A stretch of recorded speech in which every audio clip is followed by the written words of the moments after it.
안녕하세요. 정역진경연구소 연구원 소양입니다. 이번 시간에는 지는 제천하여 방하고 정하니 체이니라. 천은 푸지하여 원하고 환하니 영이니라. 대제라 체영지도여 리기가 유언하고 신명이 최언이로다. 천지의 이치는 삼원이니라. 원에서 성인을 내리시고 신물을 보이시니 이에 하도이며 이에 낙서이니라. 라는 대목에 대해서 살펴보도록 하겠습니다. 지는 방위, 각도, 공간 등의 개념이니 순수한 공이 상이 되고 사상의 위로는 제4위가 됩니다.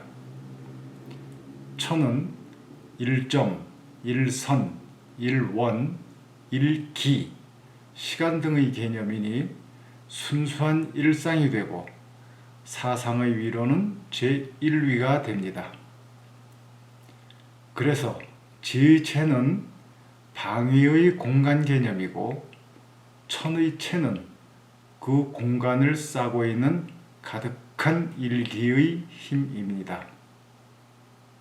이것은 제4위의 공간상이 제1위의 기를 싣고 있는 상이기 때문에 사지가 일천을 싣고 있다 해서 사방오정이라 하여 이것으로 체를 삼은 것입니다.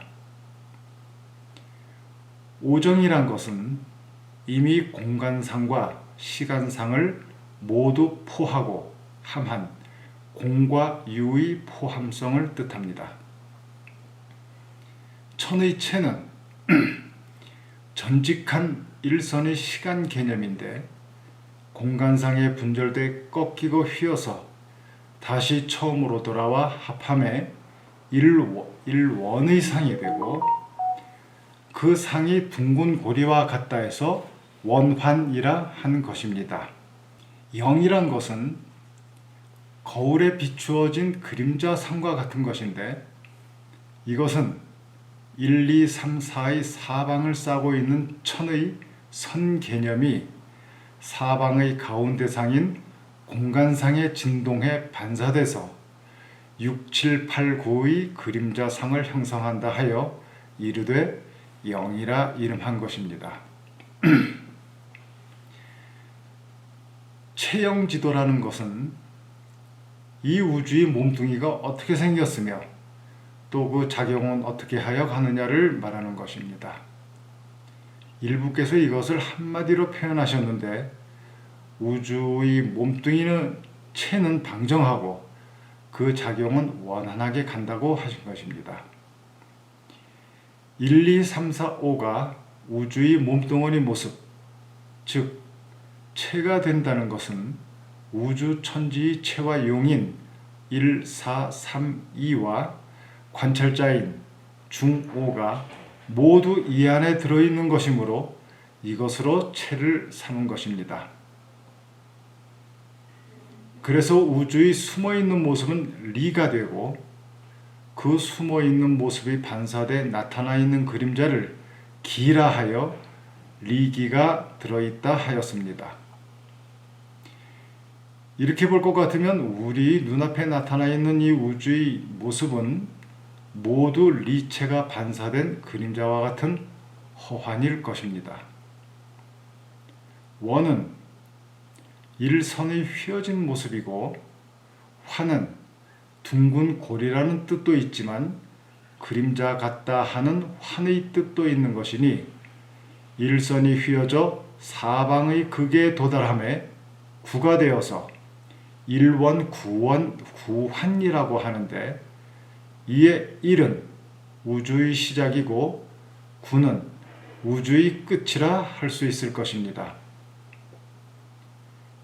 일선이 사방의 공간상의 분절에 휘어져 제4위의 순수한 공상에 반영해 나타난 수가 9인 것이니 이제 더 이상 분절될 상이 없어서 더 이상 휘지 못할 것이니 이제 어떻게 하여야 계속해 휘어져 우주의 시작점에 합하여 완벽한 10을 이룰 수 있겠습니까?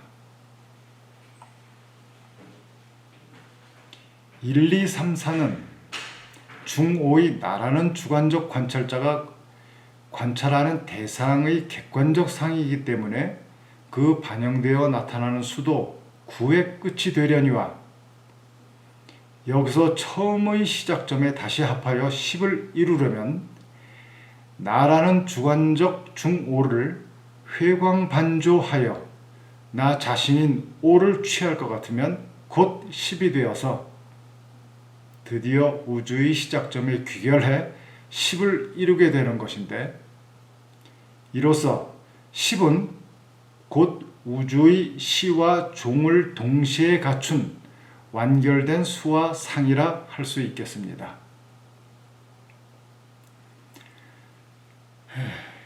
그래서 제가 생각건대 현대 물리학이 4대의 힘을 하나로 통합을 못하고 있는 것은 비록 그 힘의 작용은 잘 밝힘이 되었으나 이것은 모두 객관적 상만을 취하여 관찰하고 있는 것이라 항상 4와 9에 머물러 10수의 극에 도달치 못해서 그 이론을 통일시키지 못하고 있는 것이라 생각합니다. 만약에 객관적 상인 4와 9의 극에 이르러 이로부터 다시 회광반조해 오히려 관찰자의 상을 돌이켜 관찰해 본다면 아마도 통일장 이론에 도달할 수도 있지 않을까 생각합니다.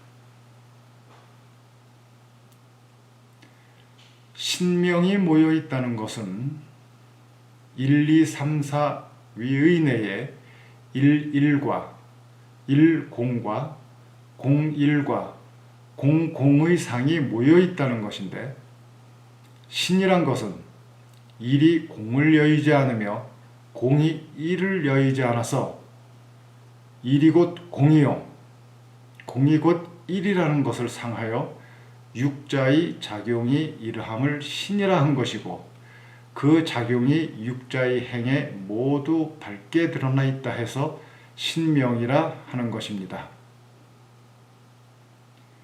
복희씨 64쾌 내에 건곤천지의 궤가 28궤인데 이것으로 체를 삼고 육자의 궤가 36궤인데 이것으로 용을 삼아 이로써 육자의 작용이 36궁에 변화하고 이 36궁의 변화에 건천과 곤지의 순수한 일상과 공상을 이루는 것이므로 이르시되 신명이 모여있다 하신 것입니다.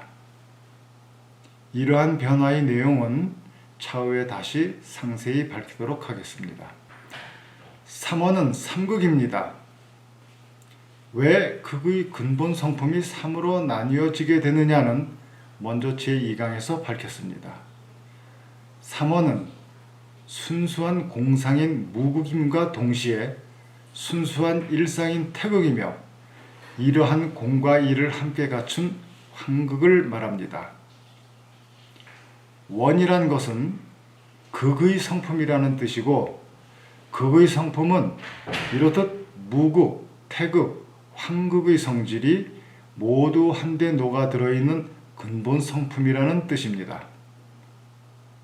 그래서 원의 근본 성품은 1과 0을 모두 갖춘 상이라 이것은 곧 황극의 성품인 것이니 이로써 황극의 성품은 곧 성인의 성품인지라 그래서 원에서 먼저 성인을 내리신다 하시고 그 다음에 순수한 일상의 태극의 원리인 하도를 보이시며 순수한 공상의 무극의 상인 낙서를 보이신다 한 것입니다.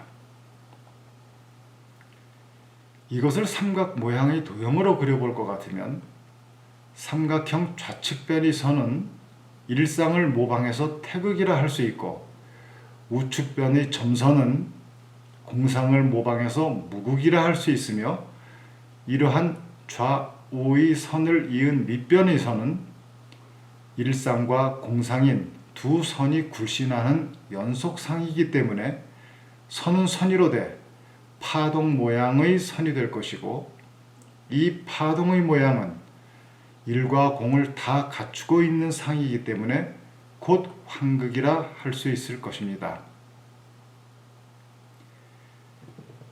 그런데 재미있는 것은 최초의 꼭지점은 좌우의 일상과 공상이 합쳐진 한 점의 상인 것이고, 밑변 파동의 선상은 일상과 공상이 이어져 하나가 된 선의 상이라, 이 꼭지점과 밑변의 선은 모두 황극의 상과 같아서 최초의 원인 한 점과 밑변의 선은 일상과 공상이 합하여진 개념상에서 같은 것이 된다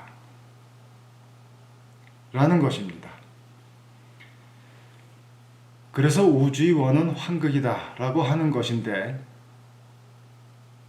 이렇게 우주의 원이 황극이라면 천지인 중에 사람이 우주의 근본이다 라는 말이 될 것입니다. 이러한 개념의 도형은 미생 표석환의 간곡한 청에 의해서 제가 그려본 것인데, 이 도형의 이름을 삼극해인도라 하였습니다. 삼극해인도의 뜻은 나중에 상세히 따로 하도록 하겠습니다. 우주 만물은 천지의 객관과 나라는 주관적 관찰자가 있은 연후에야 비로소 존재하고 운행됩니다. 이 중에 하나라도 빠져 있을 것 같으면 우주 만물은 능히 존재치도 못하고 능히 운행될 수도 없을 것입니다.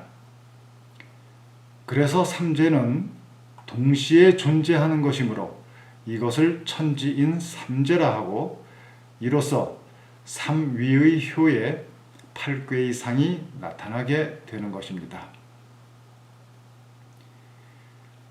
천은 동하되 오로지 일기, 일시일 뿐이라 함이 없는 무의도체이며, 지는 이미 일과 공에 분리된 이분의 상과 사방의 체인 동시에 천의 기를 싣고 있는 덕의 체인 것입니다.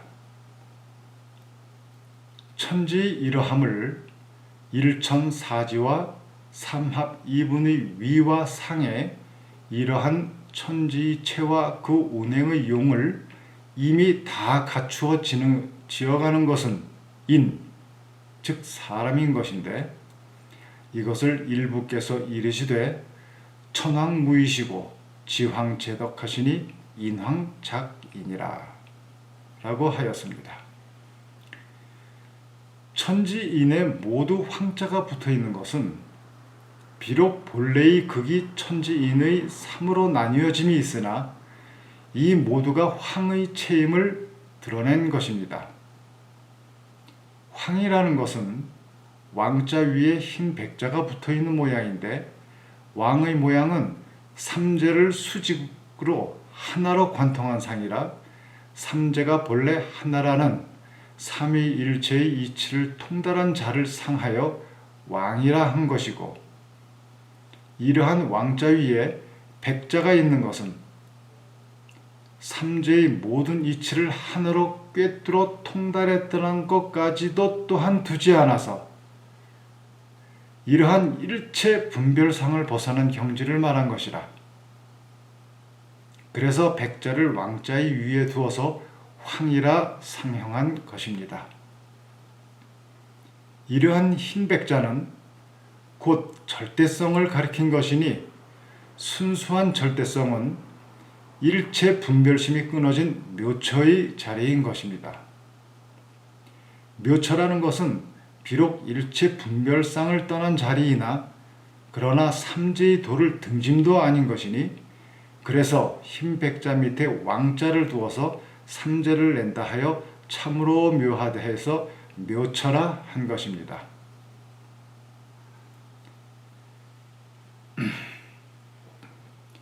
여기서의 성인은 보키시와 문왕입니다. 이분들이 내려본 역사학자분들에게 맡겨두기로 하고, 저희들은 그 이치만을 계속해 궁리해 나가기로 하겠습니다.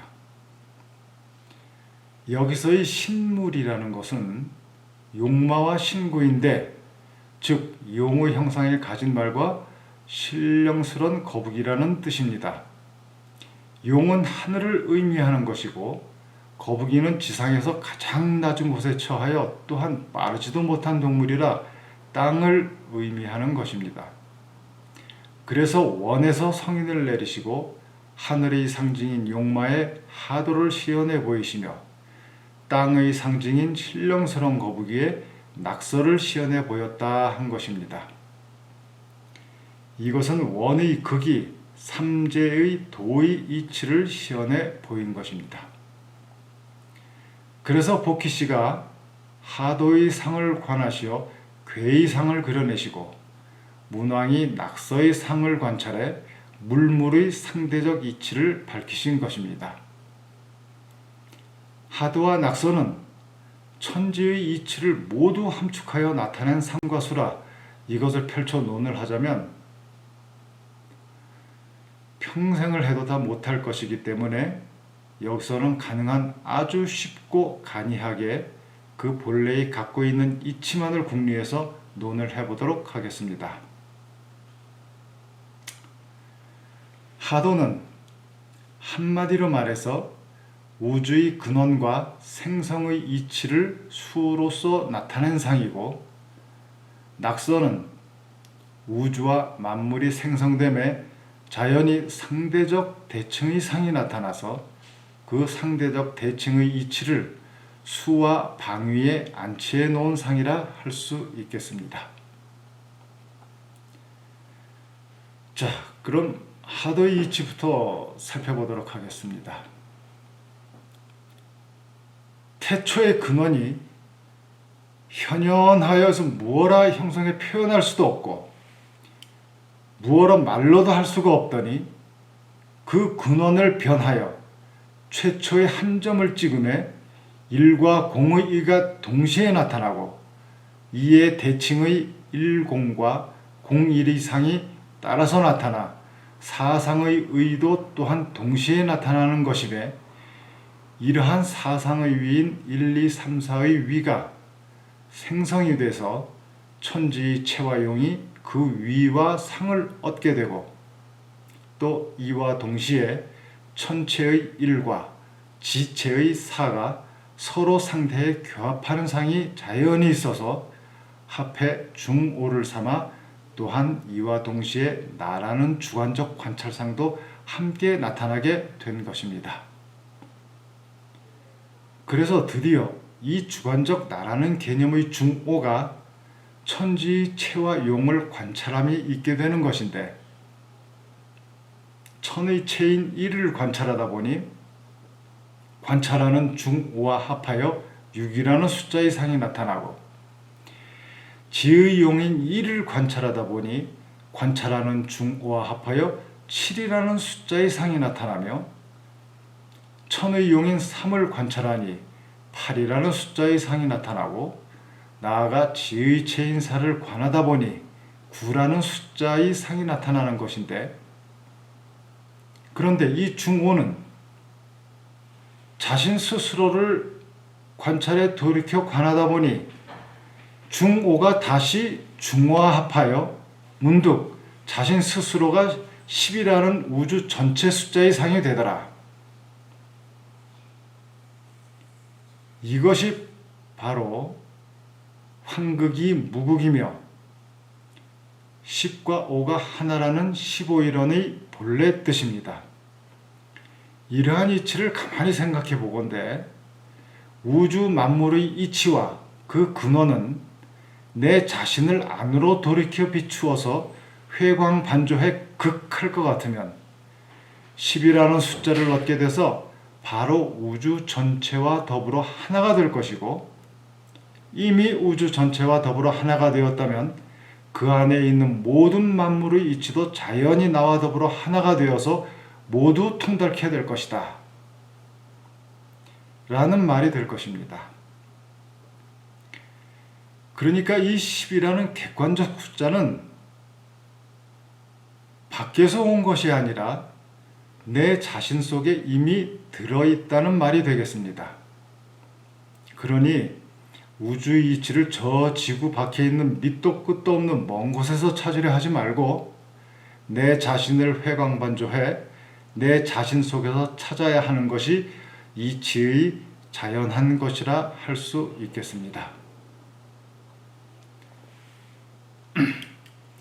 이렇게 말입니다.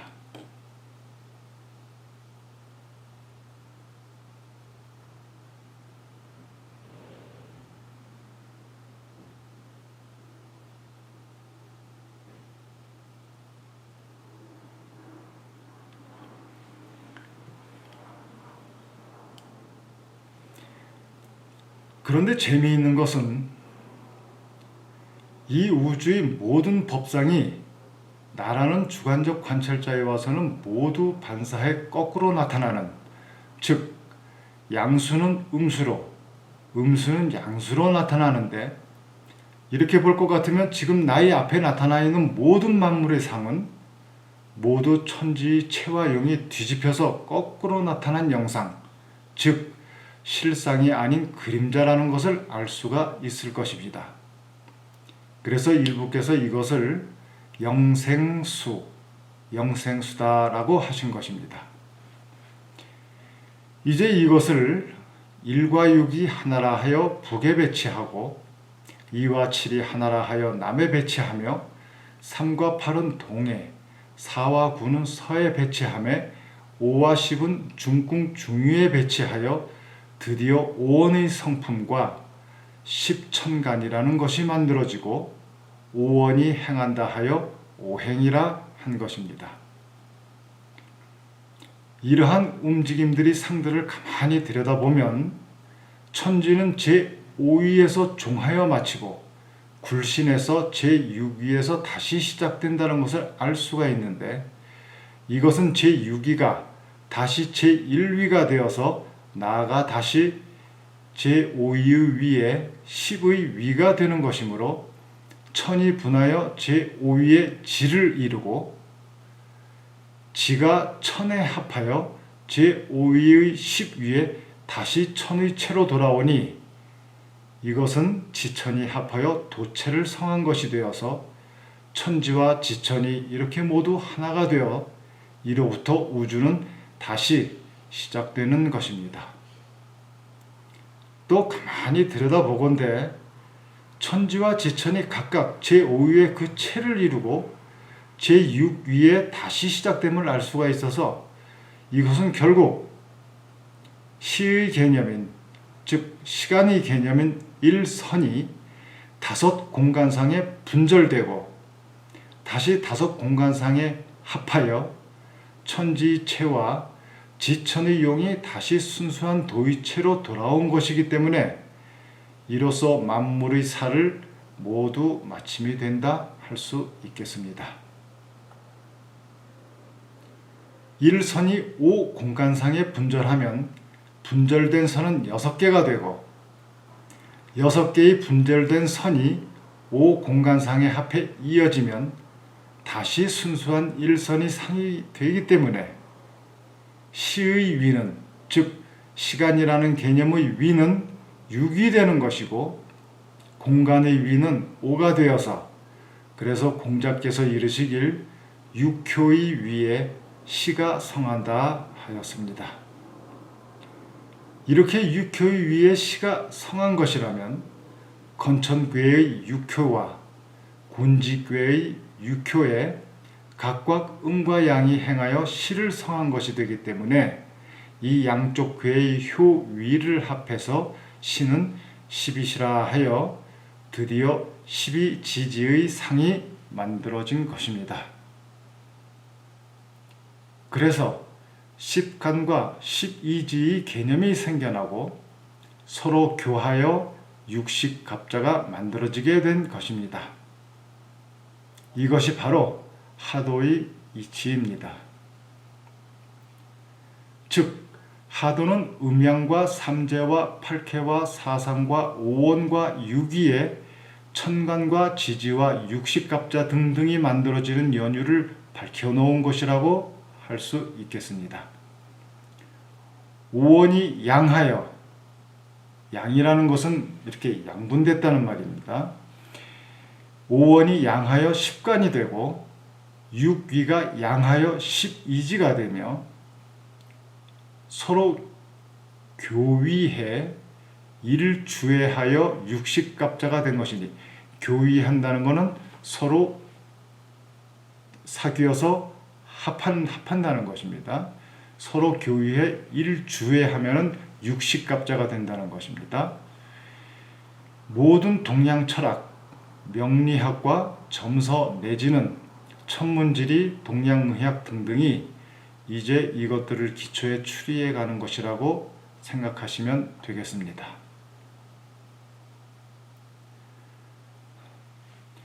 이렇듯 천지인 삼재에 객관과 주관을 십수에 모두 이루고 이제 이러한 우주 전체의 합일수인 십을 채로하여 상대적 대칭의 위와 수를 배열함에 상대성이라는 것은 힘의 균형과 평형인지라. 그래서 10이라는 숫자의 안에서 2를 수하니, 2를 수한다는 것은 2를 세니 9가 나타나 대칭이 되며, 2를 수하니 8이 나타나 대칭이 되며, 3을 수하니 7이 나타나 대칭이 되며, 4를 수하니 6이 나타나 대칭이 되는데, 그런데 5는 나 자신이라 그 대칭상이 없어서 중궁에 홀로 스스로 소소히 밝은 것이니 만물의 상대적 위치가 이러해서 이것을 각 방위에 배열한 것이 구궁의 낙서가 되는 것입니다. 이렇게 만물이 생성되고 그 중에 상대적 대칭의 상이 자연히 생겨나서 만물의 생성을 사방에 분리하고 배열해서 서로 비교해보니 1, 3, 5와 18, 6의 수는 그 위에 분력하고 그 위를 바꾸지 않는다는 얘기입니다. 2, 7과 4군의 수는 그 위를 교역하는 상이 자연히 있게 되는데 이것을 일부가 이르시되 금화교역이라 하였습니다. 이에 대해서는 후에 정역증명 본문에 나타나 있으니 그에 이르러 상세히 하도록 하겠습니다. 그러니까 지금 이 장에서는 하도는 만물의 생성 이치요, 구궁낙서는 만물의 상대성 이치다 라는 것만 염두에 두시면 되겠습니다. 자, 그럼 다음 시간에는 이러한 하도와 낙서의 이치를 좀 더 상세히 다루는 시간이 되도록 하겠습니다. 감사합니다.